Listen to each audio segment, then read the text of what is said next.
Bismillahirrahmanirrahim. Alhamdulillah, salatu wassalamu ala Rasulillah Nabiyyina Muhammad wa ala alihi wa sahbihi ajma'in, amma ba'du. Kita muqaddimah akidah muslimin, perkara yang ke-6 dalam bab iman dan ciri-cirinya. Iman dan ciri-ciri. Mana ciri-ciri ini? Sifat iman itu lagu mana? Nak jadi iman yang sempurna itu macam mana? Ini adalah merupakan perbahasa kita pada kali ini. Iman dengan makna tasdik. Iman makna tasdik. Tasdik itu mana? Dalam hati. Adalah dinyamakan juga sebagai akidah. Orang panggil ngaji, akidah. Daripada inilah akidah saya. Mana inilah iman kita. Iman kita ni akidah kita. Di mana rahsianya tidak diketahui oleh sesiapa pun melainkan Allah Subhanahu wa taala. Rahsia kita, iman kita ni siapa tahu? Hak dalam tasdik kita. Siapa tahu? Tuhan yang tahu, kita tak tahu. Kita sendiri kadang-kadang tak tahu, tak khabar-khabar kita tasdik molek kata. Lepas-lepas meninggal juga saya sebut. Maknanya ada juga bukan ada. Walau bagaimanapun manusia itu mempunyai sifat-sifat lahiriah yang dapat menjadi ukuran kepada kita. Hak jadi kayu mengukurnya, tali eci duduk mana? Tali eci hak dalam hati kita duduk mana? Duduk di anggota kita. Dialah menjadi sifat ukuran kepada kita. Ialah sifat-sifat yang dapat dilihat melalui tindak tanduk manusia. Sama ada perkataan atau perbuatan adalah menjadi tanda iman yang menjadi ukuran kita. Adapun segala apa yang tersebut yang tersirat. Tersirat itu makna tersembunyi. Di hatinya adalah tersirat kepada Allah Subhanahu wa taala. Lalu ni kita kata dah. Kata. Tasdik tak sedik? Tasdik duduk mana? Benda dari hati siapa nampak? Tak nampak. Laguan nak suruh nampak? Nak suruh nampak. Laguan mana? Anggota tu. Supaya kita bandingkan kita dengan wayar lapu ni. Kita yakin tak yakin lapu ada dalam elektrik ada dalam wayar ni? Nak tahu mana elektrik ada? Mana kita boleh tahu dia ada wayar? Ada api. Buka suwi. Kipas musing. Lapu nyala. Ada api. Kita hari ni nak tahu mana orang ni beriman sungguh atau tidak. Dia kalau kira dia tu gak, dia benar takbirnya. Kan takbir semacam. Tapi tak semaya tengok. Orang ber pengak kita takbirlah kedai kopi. Tak gilah sorang. Boleh cari tadai dia tu. Dia ni dia takbir saja ni mayat maya tak hari ni. Lagu mana cerita? Yang maknanya bukan duduk di sebab tak nampak dalam ni. Dalam hati siapa nampak? Supaya elektrik ni mak nyala. Suruh molek ni. Kuat pun kuat. Bagi saya tulis. Baik. Iman itu melahirkan penyerahan diri kepada Allah Subhanahu wa taala. Kalau ada iman, orang akan serah Tuhan diri dia. Dinamakan Islam. Hak saat ni, iman saat ni dia panggil akidah. Simpellah dalam hati. Ingat molek, kita bagi iman hari ni. Tasdik hak dalam hati tu, apa dia panggil? Akidah. Mana simpullah dalam hati. Sipu akidah ni maknanya bagi sipu. Putar dalam hati tu, nak suruh dikelekat molek iman. Itu dia panggil tasdik akidah. Baiklah. Hak luar ni pula lagu mana? Dia melahirkan penyerahan diri ni. Hak kita buat tunduk bangun sujud ni, sujud rokok ni. Itu dia panggil Islam. Sebab Islam tu perbuatan zahir Islam. Ini bermaksud seseorang yang beriman itu adalah menyerah diri kepada Allah Subhanahu wa taala dan menerima segala hukum-hukumnya walaupun dengan tidak mengetahui akan hikmah-hikmah. Kadang-kadang dalam hukum ni, ada Allah Ta'ala buat hukum, dia royak sebab. Nabi buat hukum, dia royak sebab. Ada kalanya tak bagi tahu. Musmaya subuh 2 rakaat. Waktu dia bila terbit matahari, naik fajar. Bapa nak suruh naik fajar? Pasal apa 2 rakaat? Sedangkan kita baru bangun tidur, tengah segar molek. Kadang-kadang tak jumpa nak cari. Ada hikmah kalau kita gali jumpa. Tapi maknanya bukan semua orang boleh tahu. Pasal apa buat ni, jadi semua pasal apa ni. Ada benda yang boleh tahu, ada benda yang kita tak boleh tahu. Semata-mata ibadat kepada Allah Subhanahu Wa Taala. Jadi tahu ke tak tahu, kita buat dengan keadaan kita redha, kita syukur, kita ikhlas kepada Allah Subhanahu Wa Taala, maka itulah dia panggil orang itu Islam. Sesungguhnya penyerahan dan penerimaan itu berlaku dengan 2 perkara. Lagu mana pula? Penyerahan kita ni dua perkara pula.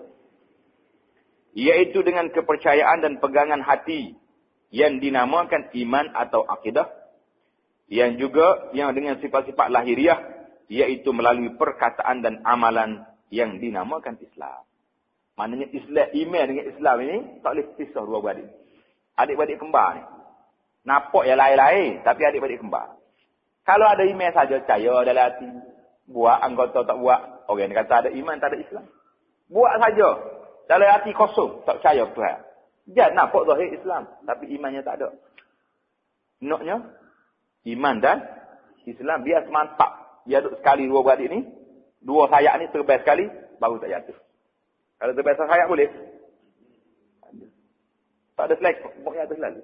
Jadi kalau buat amal, zahir buat semaya, tapi iman tak ada dalam hati. Orang panggil semaya munafiki, tu hati mah? Tak terima. Ada iman saja dalam hati, semaya tak ada. Jadi, tak jadi juga. Jadi nak serentak. Jadi jelas pada kita, sangat-sangat jelas pada kita.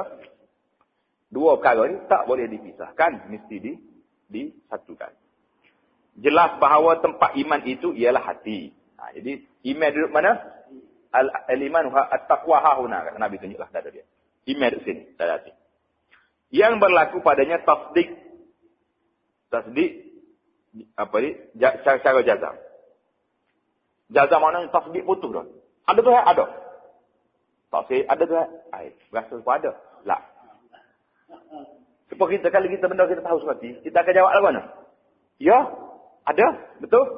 Tapi kalau kita tahu agak-agak, betul kau benda, rasa, dia startkan rasa tu, nak percaya boleh, tak percaya boleh tu. Rasa, jadi rasa. Tapi kalau tahu, tak ada rasa tu. Jalan ke mana kau ni? Ni, kau ni. Kalau kiri ni, selalu siapa? Kalau tak tahu, rasa kau ni. Dia startkan rasa, maknanya dia tidak yakin. Kemas tak kemas pun tak yakin dalam tu. Jadi kita ingat Allah SWT ni tak boleh main. Ada tu ayuh hamba raya ada? Tak. Tak boleh main ayuh hamba raya. Ada tu ada. Mana dalil? Nuh, alam semua sekali. Naknya kata tu so, yang tak dua. Kalau tidak, tak kemas.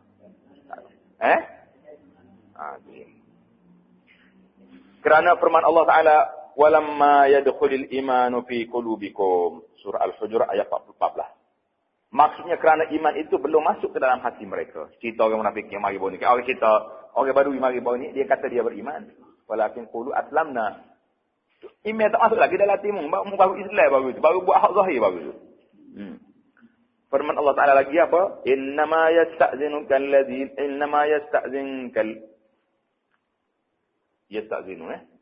إنما يستأذنك الذين لا يؤمنون بالله واليوم الآخر وارتابت قلوبهم فهم في ريبهم يترددون. Surah At-Taubah ayat 45. إنما يستأذنك الذين لا يؤمنون بالله. Maksudnya sesungguhnya orang yang meminta izin kepada kamu untuk tidak pergi berjihad. Supaya kalian Nabi. Bila Nabi kita akak berdarah nak pergi perang, mari dah. Ya Rasulullah, bukan tak segi. Orang tin rumah sarak dah nu. Nak beranak. Ya Rasulullah, bukan tak segi. Tak ada orang jaga kan? Kantai-kantai. Mari dah lah tu. Lemak tekok. Mari. Ya Rasulullah, ada lah. Kalau alas saya cari. 1,000 alas. Juta alas saya mari. Hanyalah, kata Allah Ta'ala, orang yang minta izin tak segi jihad ni, hanyalah orang-orang yang tidak beriman dengan Allah dan hari akhirat. Pasal apa? Bila dia tak beriman, dan hati mereka ragu-ragu. Dia tak beriman, dia tak percaya. Percaya? Ragulah lesok. Ya Allah ke? Ya Allah ke? Dia ya Allah mari tu, tak jadi. Kerana itu mereka selalu bimbang dalam keraguan. Duduk dalam ragu, dalam syok sama. Tak yakin. Surah Taubah ayat 45. Sabda Rasulullah sallallahu alaihi wasallam, yudkhilullahu ahlal jannatal jannah. Yudkhilu man yasha'u bi rahmatihi wa yudkhilu ahlan narin nar. Thumma yaqul unzuru man wajadtum fi qalbihi misqala dzarratin min khardalil iman fa akhrijuh. Rawahu Muslim. Maksudnya Allah memasukkan ahli syurga ke dalam syurga. Selesai. Ahli syurga pergi ke syurga. Faham tak dia? Ia memasukkan siapa yang kendaki dengan rahmatnya dan memasukkan ahli neraka ke dalam neraka. Na'udzubillah. Bila orang neraka ni sumak dalam neraka, Minta berlindunglah kita semua daripada api neraka ni dengan Allah. Kemudian Allah berfirman, ya kaum malaikat pengawal-pengawal, lihatlah kamu akan sesiapa yang kamu dapati di dalam hatinya iman walaupun sebesar biji yang halus, maka keluarkanlah dia. Iman tu ada di hati, tapi kecil sangat. Kena masuk neraka dulu. Sebab dia tak semaya, sebab dia tak banyak benda-benda dia tak buat maksiat. Sudah bakar molek tu, akan pergi cari dalam neraka tu. Orang-orang yang ada iman dalam hati dia, pernah beriman, mengaku ke Tuhan, buat tubik. Jadi, ke mana-mana pun kelebihan iman tu ada. Dia akan tubik daripada neraka. Tapi neraka-neraka ni kena celup sebentar 10 minit ke setengah jam ke bergerak. Jangan dia bergurau. Jangan dia bual kita. Tak apa. Muka hamba beriman ke. Kalau kena celup pahal ni tubik pula.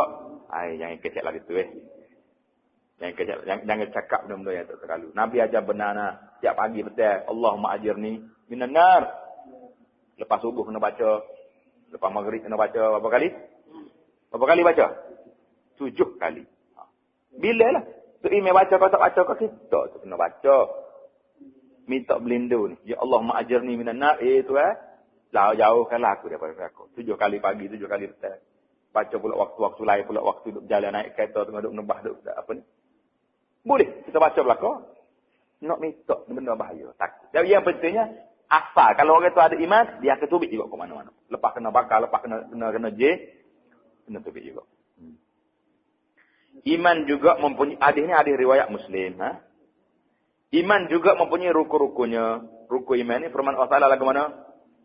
Amanar Rasul bima unzila ilaihi min rabbih wal mu'minun kullun amana billahi wa malaikatihi wa kutubihi wa rusulihi la nufarriqu baina ahadin min rusulihi wa qalu sami'na wa ata'na ghufranaka rabbana wa ilaikal masir.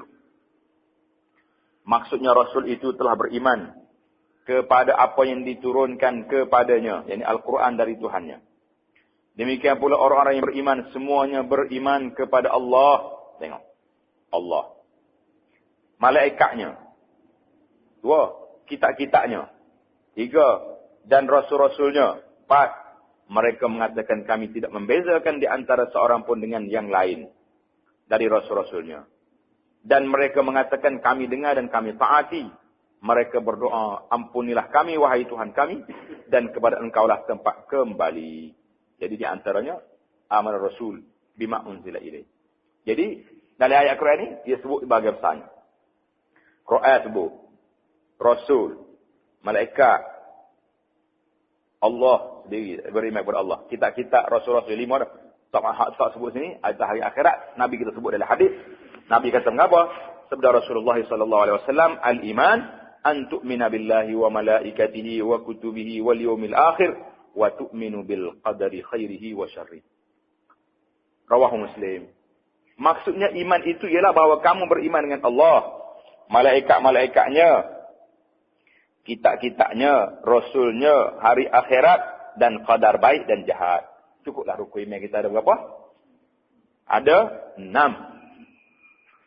Kesimpulannya, bahawa yang dikatakan iman itu ialah beriman dengan Allah Subhanahu wa ta'ala, malaikatnya, 2, kitabnya, 3, rasulnya, 4, hari akhirat, 5, qadar baik dan jahat. Berapa?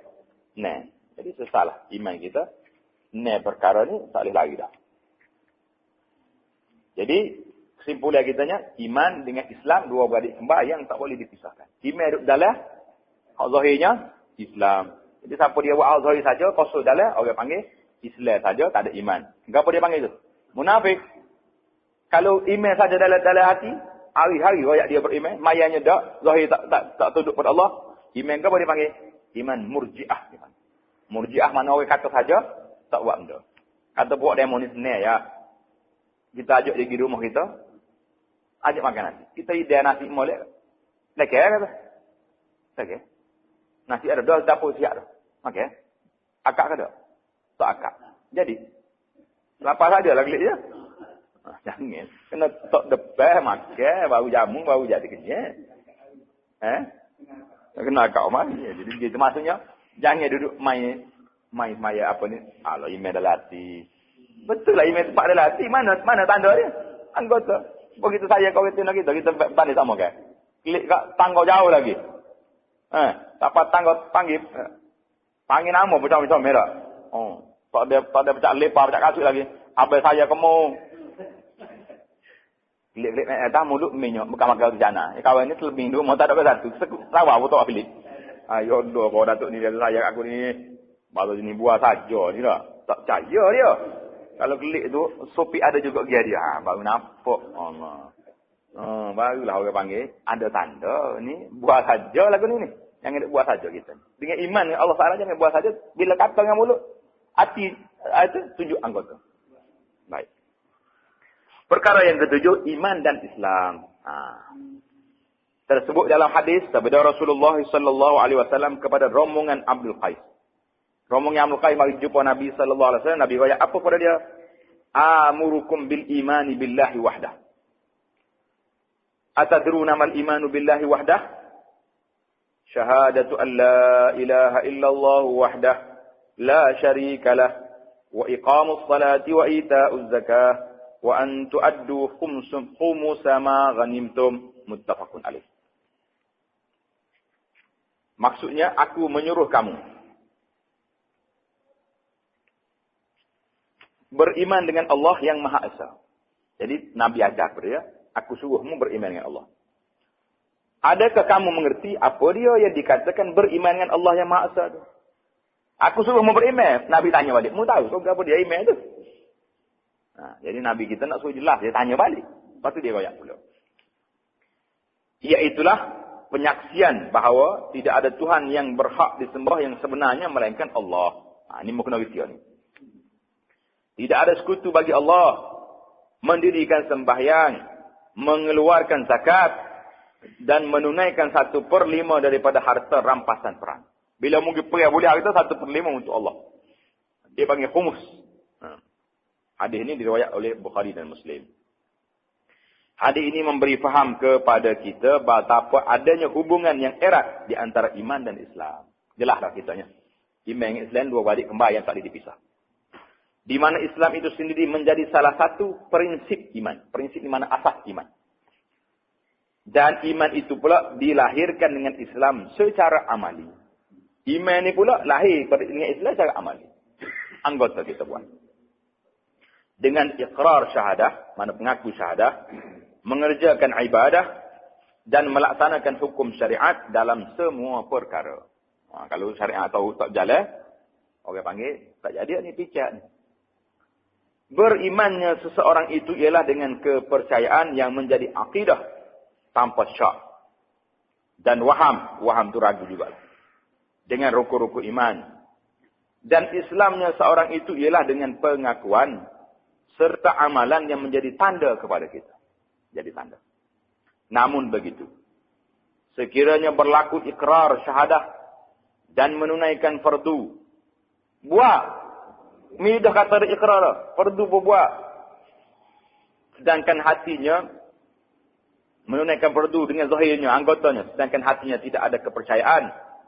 Atau ragu-ragu. Atau tidak memperakui akan hukum-hukum Allah. Lagu mana hukum tu kat tangan ni zalim ni. Baik hukum orang putih. Maka seorang itu dihukum tidak beriman. Walaupun masih dinamakan Islam. Sebagaimana yang berlaku kepada setengah orang-orang Badui. Di zaman Rasulullah SAW. Dan juga di zaman kita ini. Zaman kita ini pun kalau ada orang yang tak sepakat hak Tuhan. Mana kita kena ajar betul lah dia. Kena royak molek. Kata dia ni. Di tepi jurang neraka yang bahaya ni. Macam mana pula mengaku beriman. Tapi hak Tuhan tak sepakat. Jadi itulah di antara perbincangan kita. Yang sepatutnya kita kena faham. Kita boleh simpulkan dalam perbincangan kita hari ini. Iman dengan Islam tak boleh dipisahkan. Iman duduk dalam hati. Islam duduk di anggota. Jadi kalau mengaku saja. Anggota tak buat. Dia panggil murjiah. Kalau buat saja. Hati tak percaya, dia panggil munafik. Wal-iyazubillah. Dua-dua ni sesat belakang. Kita naknya kata dalam hati pun yakin, anggota buat, Tambah lagi redha dengan hukum Allah Subhanahu Wa Taala. Kalau buat juga tapi terpaksa. Cengik lidah kau orang panggil. Cengik lidah kau panggil. Buat tapi lidah tu cengik orang panggil. Tak apa tak yakin tu. Tak redha lah tu. Buat anak kita. Ada pergi beli kau ni. Pergi juga. Tapi boleh lepas tu. Dia lagi sepak tangga tak? Pergi juga. Tapi sepak tangga lagi. Ada berkelik juga. Ceteng ya. Tak. Kita ni Allah SWT tak boleh ceteng masa. Dai tak boleh keruk. Hidup tak boleh cengik. Buat dengan ikhlas dan redha kepada semua ketentuan Allah SWT. Sama-samalah kita berdoa kepada Allah. Semoga Allah Ta'ala tasbit. Teguhkan kita ni. Dengan keyakinan yang demikian. Anggota kita ni nak buat benda-benda hak saya suruh. Lah ni berat ke tak berat kita nak buat saya suruh ni? Ya Allah berat. Berat. Nak pergi semaya Jumaat pun mikir panjang. Letih. Nak baca Quran? Allahu Akbar. Kalau ada orang panggil. Nak pergi kaya batik. Derahlah lagi. Sanggup baca Quran sejuh, 2 juz dah. Kalau kita panggil 30 orang, boleh 11 orang pun. Tak apa, buat kita ni 3 juz orang boleh baca. Jangan panggil ramai-ramai, panggil 10 orang tu dah. Pusing 3 juz. Mana 3 juz? Sanggup baca Quran. Kalau tak ada kain batik, kain sarung ni, 3 juz. Hei, berat ni. Baca Quran lah ke mana? Macam mana? Tak, orang panggil, tidak, kalau lebuh raya tu, bluebell lagi lah, tidak laju dia. Kena ada benda depan baru nak baca Quran. Kalau tak ada benda, tak kata baca. Tak. Bila ni ada benda, tak ada benda apa, biarlah. Biar kita naknya dalam hidup kita ni, biar boleh lah. Kalau tak boleh sejuk sehari pun, biar ada lah. Orang panggil hizib. Berapa lah gitu. Kena buat lah. Mungkin dia kata, hamba tak boleh tak habis Quran dah, lidah pegah nak mengaji dah. Tak apa. Hari ni baca Quran Allah. 1000 kali tadi. Tak ada. 500. Esok kul a'udzu bil falaq. 500 pula. Esok kul a'udzu bil 500 kali. Kaya juga. Mungkin setiap huruf Quran tu, setiap huruf. Bukan setiap ayat. Setiap huruf tu kebajikan. Enggak kul Allahu ahad saja. Berapa huruf ada? Berapa huruf ada? Baca Fatihah, satu Fatihah berapa huruf ada? Atau bila huruf dia? Kaya ke tak kaya? Penuh 500 kali Fatihah hari ni. Alhamdulillah. Tak apa, tak tahu pun baca dulu. Mana tu sambil kita belajar. Kan nak tunggu tahu makna pula. Maka tak baca pula lagi. Gua nak tak baca Quran ni. Pasal makna tak payah lagi. Kata dulu. Jadi, di samping kita baca, ngaji. Itulah cara kita insyaAllah ta'ala. Sama-samalah kita minta pertolongan dengan Allah, taufik hidayah. Biar kita ni menjadi orang yang ingin tulis. Untuk beribadat kepada Allah. Hati kitanya yakin dan ikhlas serta redha kepada apa yang diketahui kita. Sekian dulu. Subhanakallahumma bihamdika. Asyhadu an la ilaha illa anta astaghfiruka wa atubu ilaik.